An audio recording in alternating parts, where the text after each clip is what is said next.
parler du vélo taf. Ça fait plaisir de pédaler le matin, le mode tour et le mode sportif. On est des vététistes quand même, hein. Fait beau, fait frais, les oiseaux. Je me prends la pluie sur le retour. On a l'impression qu'il démarre vraiment sur la route. Bonjour les amis, Thierry du duo AMXC. Bien aujourd'hui une petite vidéo spéciale. Voilà, si je vous donne un rendez-vous sur un rond-point, c'est pas pour rien, c'est pour vous parler du vélo taf. Donc c'est un des côtés de ma pratique que je ne vous avais jamais présenté. On va le faire bien en route et je vais vous donner ma conception du vélo taf. Alors d'abord, bien voilà, ma monture. Donc c'est Nakamura, marque de chez Intersport. Il a 5 ans, on l'avait acheté avant le Covid, ce qui permet à ma femme de faire de temps en temps des balades avec moi. Bon, c'est un VTT semi-rigide, hein, donc 120 mm à l'avant. Et ben voilà, ça suffit pour aller au taf. Allez, c'est parti. Alors, tout d'abord, pourquoi le vélo taf?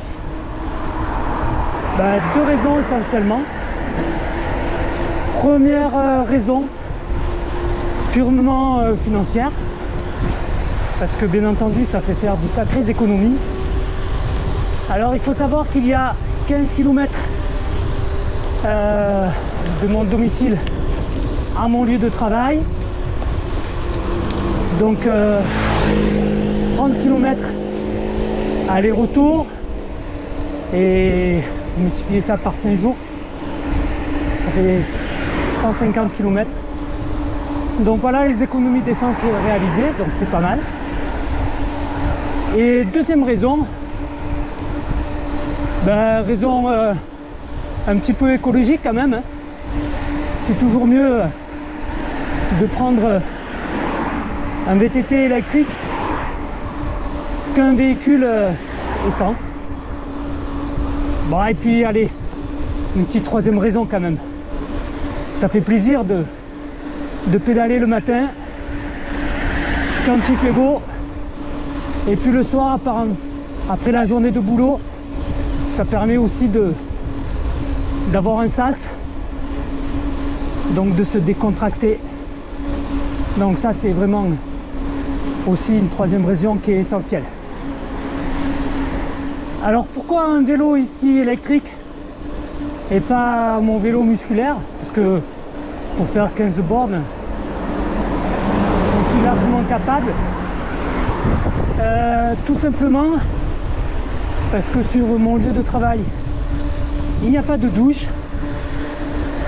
Et que donc le but est que je fasse ces 15 km sans transpirer. Donc vous verrez que j'utilise beaucoup l'assistance moteur, en essayant de garder toujours la vitesse limite, à savoir 25 km/h, vitesse ensuite à laquelle se coupe le moteur. Et je joue donc du coup sur le mode éco, le mode tour et le mode sportif, pour pouvoir rester, peu importe le dénivelé, à 25 km/h de moyenne, ce qui me permet aussi finalement d'avoir un trajet qui ne prend pas trop de temps, puisque à l'aller les 15 km je vais mettre entre 35 et 35 minutes, et le retour plutôt entre 20 et 25 minutes, puisque l'aller est tout en montée et le retour tout en descente. Alors bon, c'est vrai que moi qui fais plutôt du VTT en colline, en montagne, c'est pas du tout la même chose. Les premières fois où on fait du VTT sur la route, on a cette petite appréhension des véhicules qui arrivent par l'arrière. On ne les voit pas arriver, on les entend. Et surtout, il ne faut pas se retourner, parce que si on se retourne, on risque de perdre sa trajectoire. Et finalement, j'essaye de gêner la circulation le moins possible. Comme je suis à VTT, les petits cailloux, c'est pas dérangeant pour moi. Donc je vais essayer tout le temps de couler le plus à droite et de rester finalement pratiquement en contact avec la ligne de bord. Alors voilà, là je suis dans une partie où la route est beaucoup moins fréquentée, petite route départementale, donc agréable puisqu'on est à l'ombre. L'odeur aussi de l'herbe qui est vraiment sympa le matin. Ça change des pots d'échappement quand les voitures sont trop proches. Voilà, donc là on va attaquer une petite partie qui monte un peu plus. Donc ben voilà, suivant la forme, suivant l'état de mes cuisses, il y a certains endroits où j'enclenche le mode sport et des fois ça passe. Donc on répond un petit peu à la demande du jour. Voilà, donc là je vois que je commence à perdre un peu de vitesse. Ben, j'enclenche le mode de sport qui permet de compenser. Bon, la batterie en fait me dure 2 allers-retours, donc 60 km. Je suis pas sur l'économie, donc je l'ai jamais poussé à bout. Je ne vais pas rentrer en mode musculaire, donc voilà, je la recharge tous les 2 soirs. Voilà, typiquement sur cette portion, je vais vous montrer ce que ça donne au niveau moteur. Donc là, je suis sur le mode du milieu. Ici, on a un virage à droite très prononcé. Je mets le mode sport. À la sortie du virage, ben, je redescends en mode tour. Donc ici, on est dans les forêts de Gréasque. Pour ceux qui ont vu ma vidéo sur la rando colline des Bosses de Gréasque, ben voilà, on commence à y rentrer par la route. Alors bien entendu, un petit mode encore sport là. Bien entendu, comme je vous disais, je fais le choix de prendre la route pour que ça me prenne le moins longtemps possible. Je pourrais prendre du début à la fin sur des DFCI ou des singles, mais ma conception est de me lever le plus tard possible pour aller travailler. Donc avoir un trajet le plus petit possible. Voilà, là on a fait le plus gros dénivelé. Donc hop, je me remets en mode tour.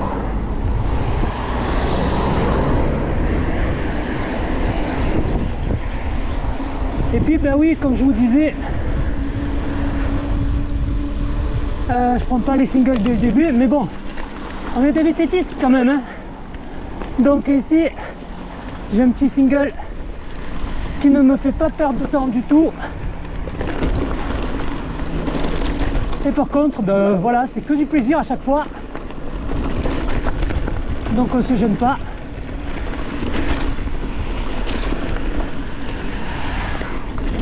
Ah, donc c'est bien sympa, hein.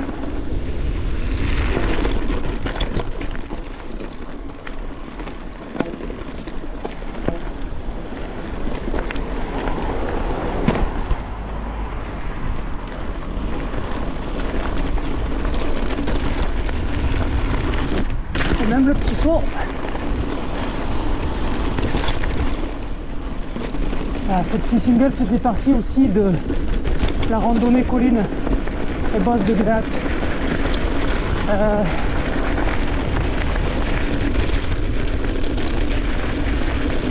On prenait à droite après vers ce point là. Alors on prenait à droite ici, mais ça remonte après. Donc moi je l'ai fini par là. Des petites marches qui secouent. Ah. Surtout avec ce semi-rigide. Et bon, ça passe. On rejoint la route. Pas pour longtemps. Bon, on va se mettre en mode éco. Voilà, après ce petit passage sur la route.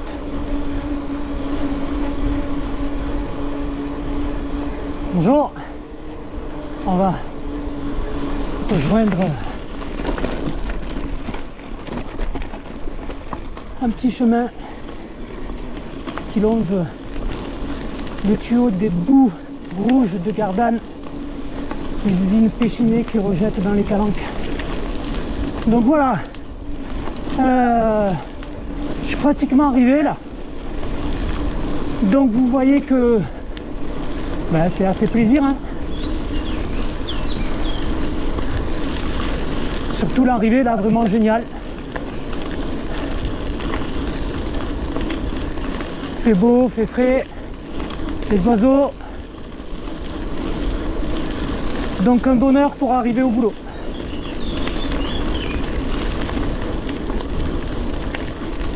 Bonjour.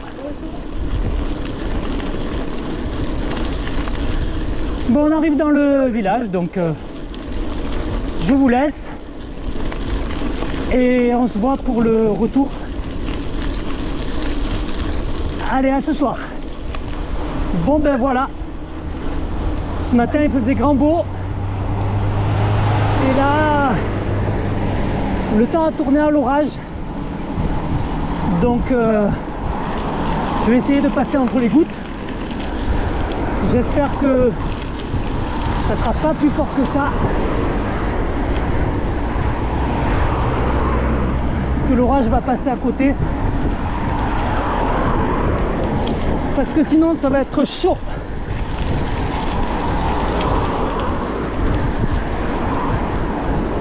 Plutôt humide.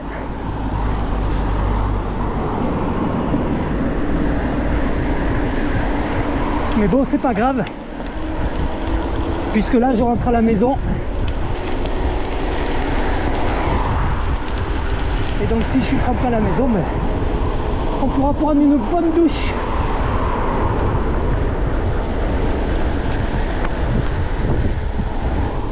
Voilà, alors comme je vous disais à l'aller, le retour se fait pratiquement tout le temps en descente. Donc on va essayer quand même de ne pas glisser.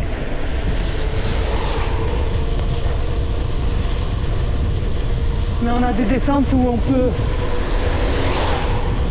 bien prendre de la vitesse.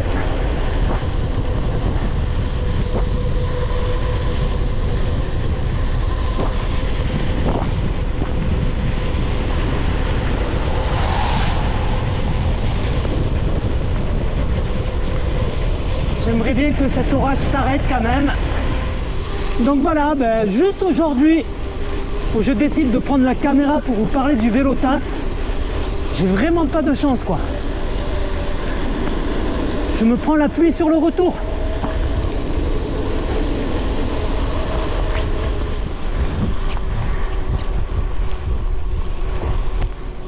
C'est vraiment pas cool cette histoire.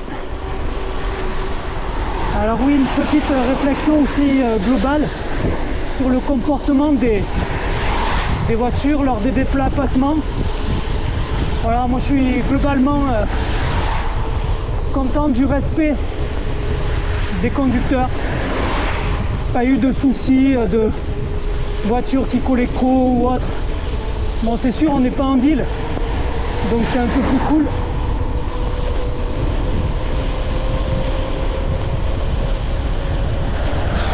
Et globalement, les conducteurs sont vraiment cool. Donc voilà, bon là, au moment où je vous parle, je commence à être bien trempé quand même. Allez, on arrive à un croisement. Un petit stop.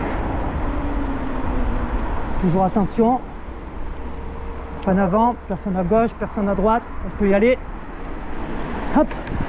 Un petit coup de mode sport pour s'insérer vachement vite.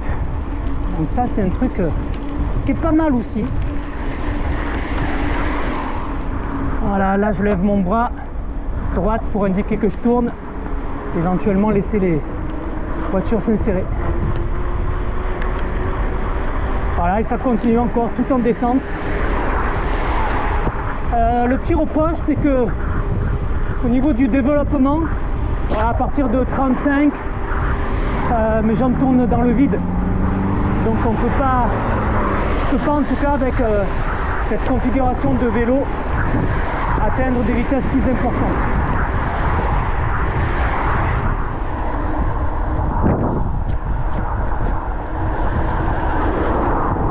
Bon, là aussi je vais dépasser, donc je mets mon bras à gauche, je dépasse et je me rabats. Voilà, un bon partage de route entre usagers. Alors ici c'est le passage le plus délicat parce qu'il faut que je traverse la route, donc je mets mon bras un petit moment à l'avance quand même pour indiquer que je vais tourner à gauche. Les voitures derrière s'arrêtent et puis ça passe. Voilà.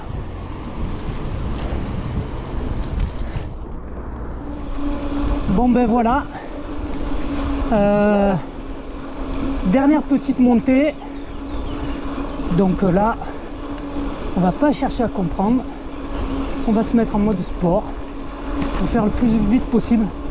Alors vous voyez, c'est du grand n'importe quoi, il y a le soleil qui sort sur ma gauche, on voit là au sol qu'il y a le soleil, mais en fait je suis sous un orage, donc il pleut mais on a le soleil.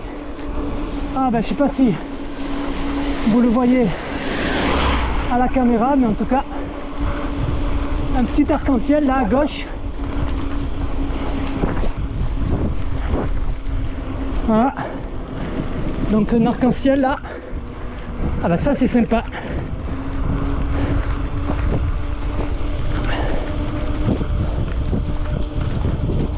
Ouais, j'espère que vous le voyez là, c'est chouette. Bon, j'avais l'impression que finalement mon retour était gâché, et puis avec cet arc-en-ciel là, ça redonne du baume au cœur. En plus il est juste ici quoi, on a l'impression qu'il démarre vraiment sur la route. Ben, je ralentis le temps de l'observer, puis on va essayer de faire la fin du coup avec l'arc-en-ciel en arrière-plan, ça va être joli.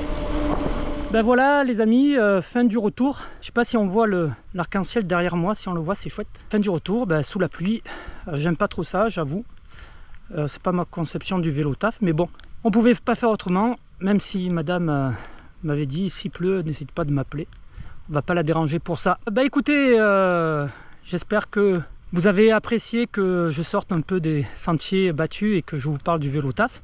N'hésitez pas dans les commentaires à mettre aussi si vous pratiquez cette activité là. Et n'oubliez pas les pouces bleus, vous abonner, c'est super important. Merci et à bientôt. À bientôt, ça sera sur les singles.